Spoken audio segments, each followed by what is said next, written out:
Hello, welcome to the Run Testers. My name's Nick, and this is our comparison of the Adidas Adizero Evo SL and the Asics Megablast.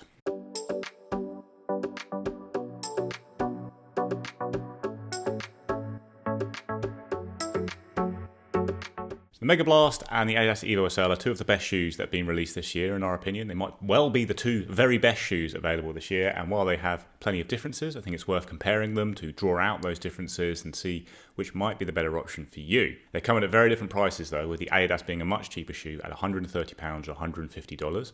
The Megablast is £210 or $225. Adidas is also the lighter shoe. It weighs 224 grams or 7.9 ounces in a UK 9, it's a US 9.5. The Megablast is 241 grams or 8.5 ounces in a UK 9, but that's a US 10, so it's a slightly bigger shoe, but it is a slightly heavier shoe. The Megablast has an 8mm drop and a huge stack height of 46mm at the heel, 38mm at the forefoot. The Adidas has a 6mm drop with a more modest stack height of 39mm at the heel, 33 at the forefoot. Now when it comes to design of the two shoes, you've got an engineered mesh upper on the Megablast, a little bit of padding around the back of the shoe, a bit more than you get on the Adidas, but not a whole lot. It's a pretty lightweight upper all round. The midsole is made from Adidas's FF Turbo Squared foam, the most resilient and energetic foam in their range. You've obviously got a huge stack of that with no plate at all in the midsole, but it is still a fairly stiff shoe. There's some sidles of foam that your foot sits within at the back there as well. You've got an Asics grip outsole, not the most extensive coverage, but the key impact areas are covered, and this exposed foam is reasonably firm, so it hasn't cut up a lot during my testing. Then with the Adidas Evo SL, you've got a minimal mesh upper, again a little bit of padding around the back and an internal heel counter, but the whole upper is designed to be as lightweight as possible. The midsole is made from Lightstrike Pro foam, a very springy and responsive foam that Adidas also uses on some of its racing shoes. There is a nylon shank in the midfoot of the midsole there, but there's no full plate running through the Evo SL, but again it is a pretty stiff shoe as well. Then on the outsole you've got Continental rubber used on the forefoot and clear rubber at the heel, and it's a more extensive outsole than you have on the Megablast. You also have a small cutout on the medial side of the Evo SL, which reduces a bit of weight, but also makes it a little bit more unstable at that point. So, the fit for me in these two shoes, in the Asics Megablast, I'm a size 8 in the UK and both of these shoes are size 8.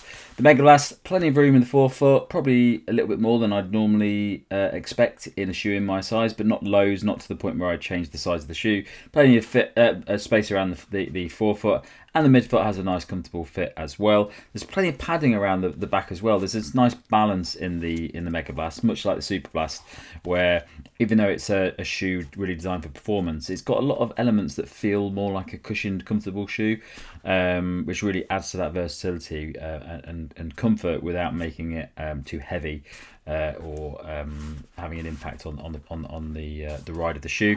So very comfortable. I definitely stayed in my UK size 8 in that shoe. The Evo SL, I did try a few different versions of this on different sizes, and as with all Adidas shoes, I would suggest going up half a size in this because I did try on the 8 and it was a little bit too small for me. I did feel like my toe was rubbing against the edge of it, so I went for the 8.5. Very pleased I did. I've not had any issues with this at all. Very comfortable shoe, nice bit of padding on it. So yeah, both of these shoes stick to your size. So comes the fit of the two shoes. I do have the same size here in the UK, which is a UK 9, which is my normal size for both brands, but they convert differently around the world. So I'd say in general, even if you're in the UK, it's probably better to use another country's sizing for these shoes.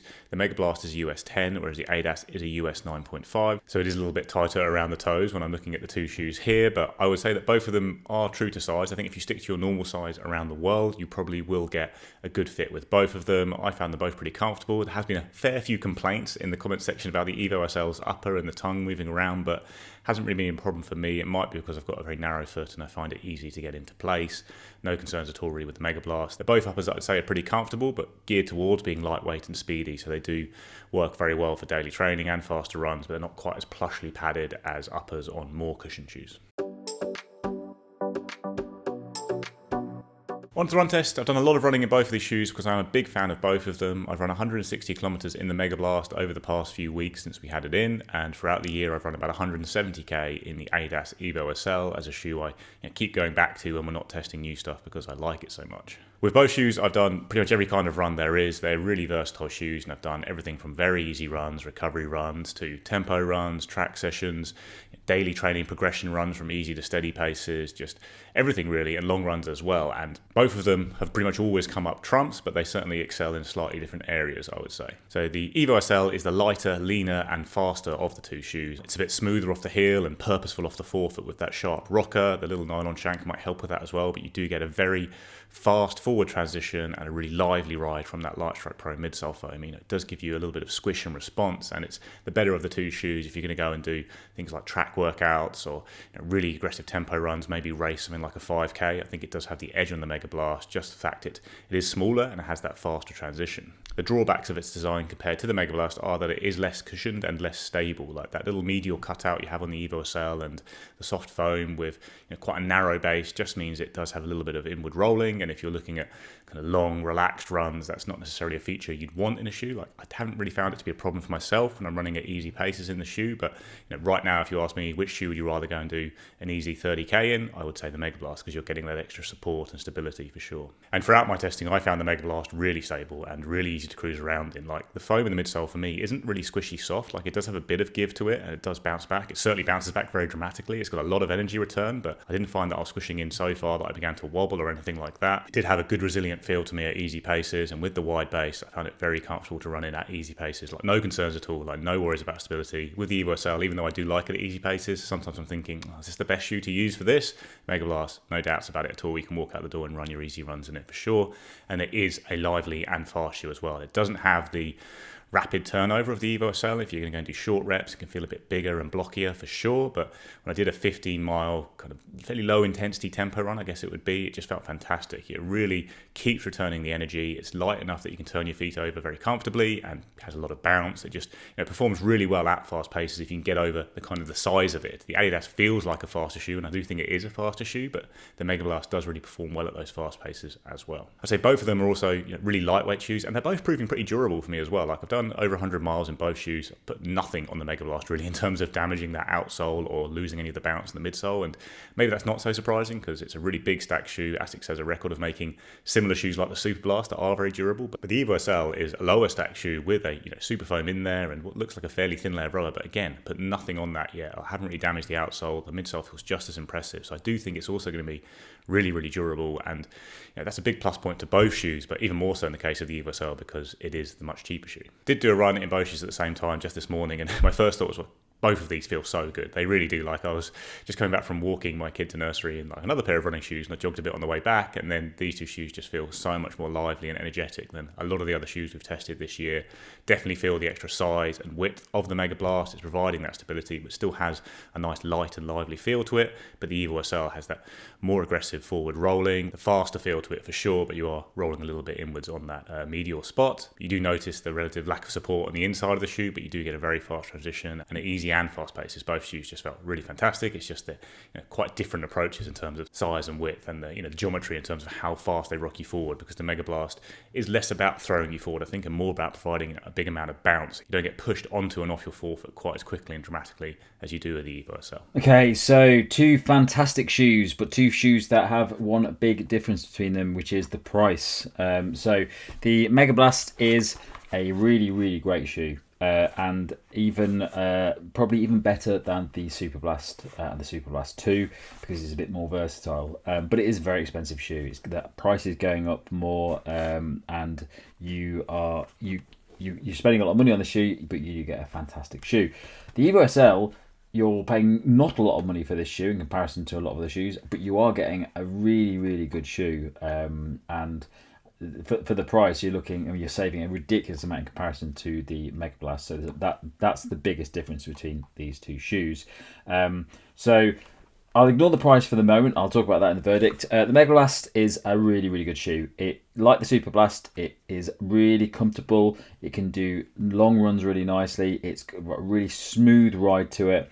But the Megablast is also very versatile as well. It's got this new FF Turbo squared midsole in, which is feels a little bit lighter, feels a little bit more energetic, which works alongside the smooth ride that you get with the Superblast 2, but just gives you a little bit more to it. It just feels a bit lighter on the feet, and definitely is a bit more conducive to faster sessions, which is something that the Superblast 2 wasn't particularly amazing at. I always said that the Superblast 2 was better for the sort of long sessions if you're training for a marathon, but there's a bit more versatility to the Megablast.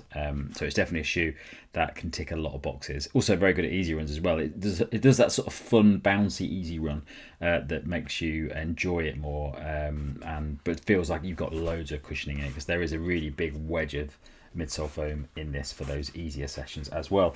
The Evo SL, now the midsole in this is a lot softer than what you get in the Megablast, and as a result the bounce is different. So with the Megablast you get a sort of responsive, slightly more balanced bounce. There's a lot of energy return in it, but it doesn't feel like the foam's really condensing and bouncing you back. You do get in the Evo SL, it does feel like you're sort of squishing into a trampoline, and it's giving you the energy back. It's very, very fun to run in. Makes you feel like you're running. The run is easier than it actually is. When I started running in this, I was looking at my watch and I was thinking, wow, I thought I was running slower than I am. It just sort of, that Light Strike Pro just really works really well in this shoe, just to bounce you forward and just make the run nice and comfortable and easy and fun. But I would say the joy of the Evo SL is very much in that foam. I don't think there's a really smooth, balanced heel-to-toe transition which you get in the Megablast. It's definitely a better cruiser for me, the Megablast, but the Evo SL can tick most things off really. You could do easy. I like doing easy runs in this. It's not designed specifically for easy runs, but I find it very fun to do an easy run in, much like the Megablast. And it's really, really good at picking that pace. Intervals, longer sessions at a faster pace. So really they're very, very comparable in a lot of ways. I would use these two shoes for exactly the same reasons in my rotation, and basically do everything up to that sort of faster training. But the sweet spot for both of these shoes is that just when you're training and you're not on race day, these shoes are great for all of the different runs you're doing, which are those quality sessions where you want speed, whether that's a tempo run, whether that's a interval session, whether that's a fartlek. They're both very, very good at it. Okay, so my verdict on these two shoes. I talked at the start about the price of these. So I think if I was to compare these and ignore the price, I would probably go for the Megablast, because I think there's just a bit more to it. I think there's a little bit more to it when it comes to the longer sessions. I'd probably much rather do a longer, faster session if I was marathon training and I wanted to do 25, 30k and I wanted to do it at marathon pace or slightly lower than marathon pace.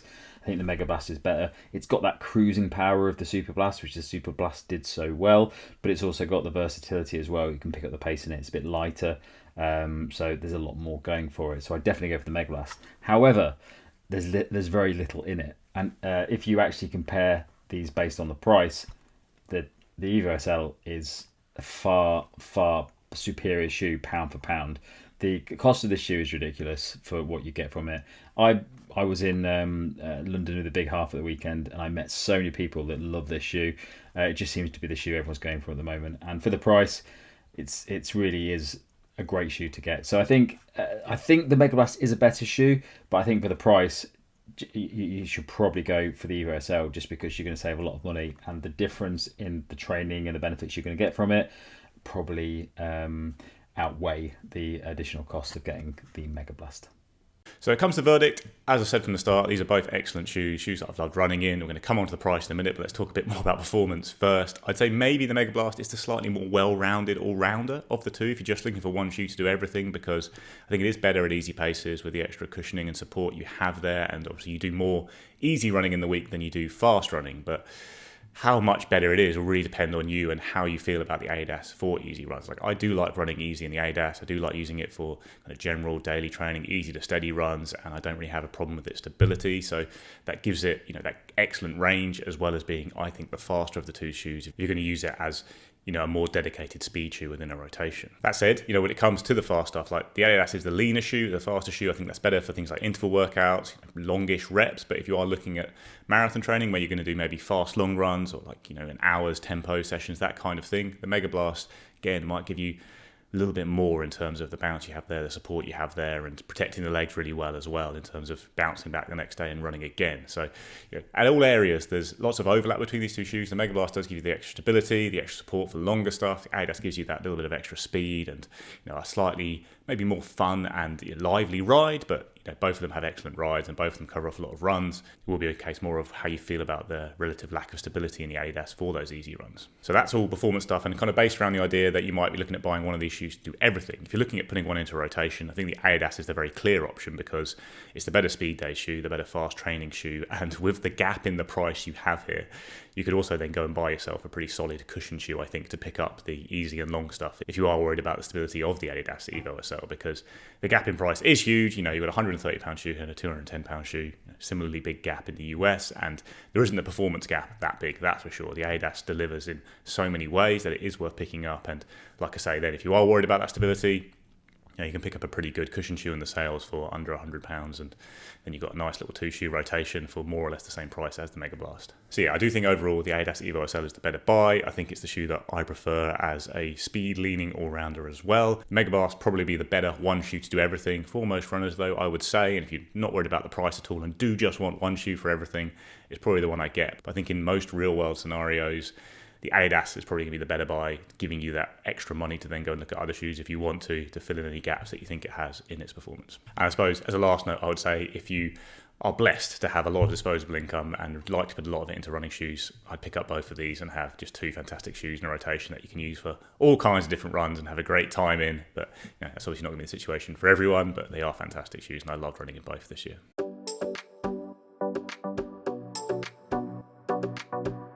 That's a comparison of the Asics Megablast and the Adidas Evo SL. Let us know what you think in the comments below. Please do like and subscribe, ring the little bell, and we'll see you next time.